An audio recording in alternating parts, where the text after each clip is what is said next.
दोस्तों, आज मैं आपको एक सच्ची कहानी बताने जा रहा हूँ। मेरा नाम अमित है और मेरी उम्र 22 साल है। मेरी हाइट 5 फुट 4 इंच की है। रंग साफ और ठीक ठाक स्वास्थ्य है। मैं इलाहाबाद का रहने वाला हूँ। मेरे परिवार में मेरी माँ, पिताजी और 2 बहनें हैं। बहनों की शादी हो चुकी है और पिताजी सरकारी नौकरी में है। यह कहानी उस समय की है जब मैं पढ़ाई में कमजोर होने के कारण कोचिंग सेंटर में ना जाकर पड़ोस की एक मैडम से ट्यूशन लेता था। मेरी ट्यूशन वाली मैडम एक पटाखा जैसी आइटम लगती थी। उनका बदन तो मानो शोला था। हाय क्या लगता था उनका माल सा जिस्म का रंग एकदम सफेद दूध जैसा, परी जैसा नशीला बदन। उनकी और मेरी हाइट एकदम बराबर की थी। मैडम के होंठ ऐसे एकदम सुर्ख लाल जैसे चेरी हों। जब भी मैं उनके होंठों की तरफ देखता था तो लगता था कि बस उन्हें अभी चूस कर उनका रस पी जाऊं। साफ शब्दों में कहूं तो मैडम एक सुडौल बदन की मालकिन थी। उनके बड़े बड़े उभार और उनकी कमर का तो क्या ही कहना। उसे देखकर किसी का भी सामान खड़ा हो जाए। मेरी और मैडम की बहुत बनती थी। वो अक्सर हमारे घर पर भी आया करती थी, क्योंकि वह अपने परिवार के साथ नहीं रहती थी। जब भी उनका मन करता वह हमारे घर आ जाती थी। मेरी बहनों की शादी के बाद मम्मी भी काफी अकेली पड़ गई थी। मेरी मम्मी और मैडम की काफी बनती थी। वे दोनों बाजार भी साथ में ही जाया करती थी। उनकी आदत थी कि वो सलवार सूट पहनती थी, जिसके कारण कई बार उनके बड़े बड़े गुब्बारे मुझे अंदर तक दिख जाया करते थे। वो जब भी कॉपी पर झुककर मुझे कुछ बताती थी तो मैं कॉपी पर कम और उनके गुब्बारों पर ज्यादा नजर गड़ा देता था, जिससे मुझे उनके बड़े बड़े गुब्बारे गहराई तक दिख जाया करते थे। पर वो मुझसे उम्र में बड़ी थी और मेरी मम्मी की सहेली थी, तो मैं उनसे कुछ कह नहीं सकता था।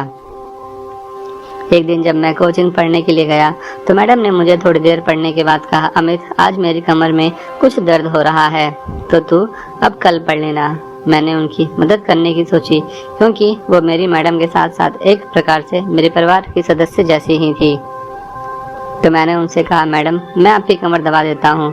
तो उन्होंने पहले मना किया, पर मेरे बार बार बोलने से वो मान गई। फिर मैं उनकी रसोई से थोड़ा सा सरसों का तेल गरम करके लाया और उनसे कहा, मैडम अब आप पलट कर लेट जाएं, मैं आपकी मसाज कर देता हूँ। उन्होंने कहा, ठीक है कर दे।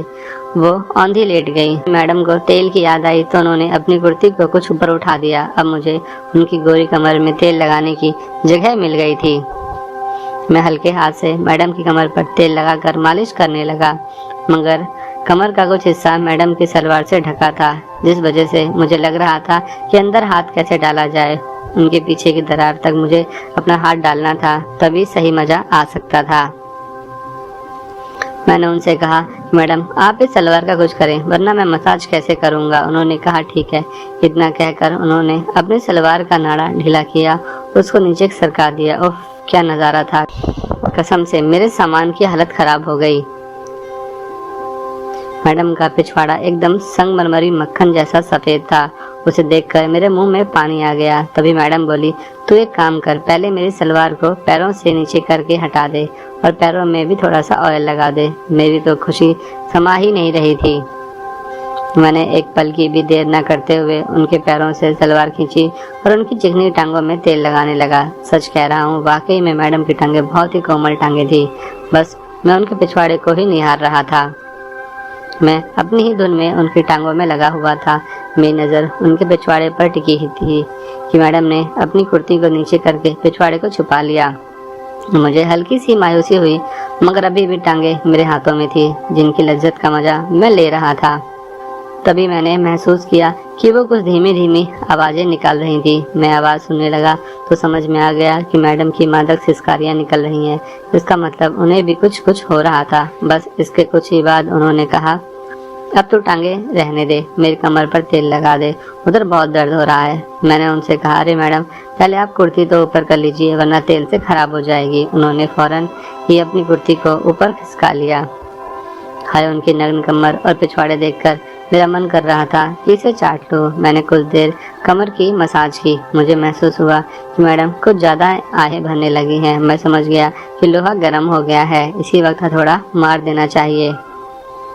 मैंने देर न करते हुए और जोर जोर से कमर को रगड़ना चालू कर दिया। तभी अचानक उन्होंने मेरा हाथ पकड़ा और कहा, बस अब आगे आ जा। इतना कहकर वो पलट गई और साथ में अपनी कुर्ती निकालकर मेरे सामने अंतर वस्त्रों में लेट गई। अब मैडम मेरी आंखों में आंखें डालकर कहने लगी, आई लाइक यू, क्या तुम मुझे पसंद करते हो? मेरे मन में जैसे लड्डू ही फूट पड़ा। मैंने फौरन हाँ कहकर उन्हें गले से लगाकर उनके गले को किस करना चालू कर दिया। वो भी मेरा साथ खूब दे रही थी।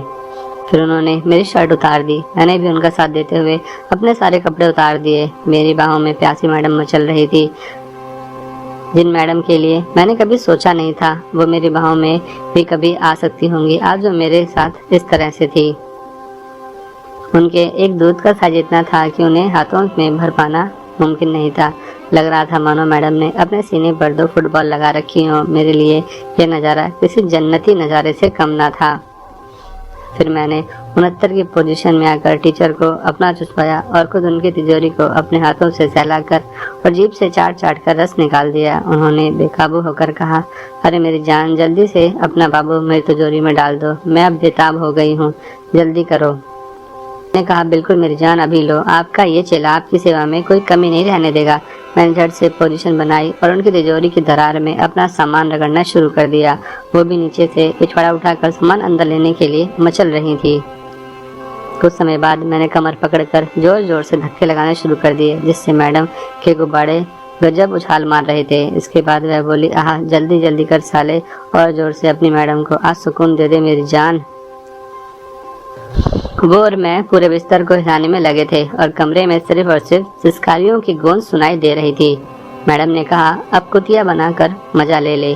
मैंने कहा, ओके मैडम, आ जाओ। वो बेड के किनारे पर कुतिया सी बन गई और मैंने पीछे से उनकी टपकती तिजोरी में अपना सामान डाल दिया। मुझे पीछे से उनके लेने में बड़ा मजा आ रहा था। मैंने मैडम से कहा, मेरा पीछे से करने का दिल कर रहा है। मैडम बोली, अभी नहीं, वो सब बाद में, अभी मेरी तिजोरी का रस निकाल कर चाट ले। लगभग 2-3 मिनट बाद मैडम का रस निकल गया, जिससे मैंने मजे से पी लिया। फिर 5 मिनट बाद मेरा भी हो गया। इसके बाद हम बेसुध होकर एक दूसरे के साथ एक दूसरे की बाहों में सो गए। तो दोस्तों, आप लोग बताएं कि आपको मेरी कहानी कैसी लगी, पसंद आई या नहीं, प्लीज़ कमेंट करके ज़रूर बताएं। शुक्रिया दोस्तों, और ऐसी कहानियाँ सुनने के लिए हमारे चैनल को सब्सक्राइब करना ना भूलना।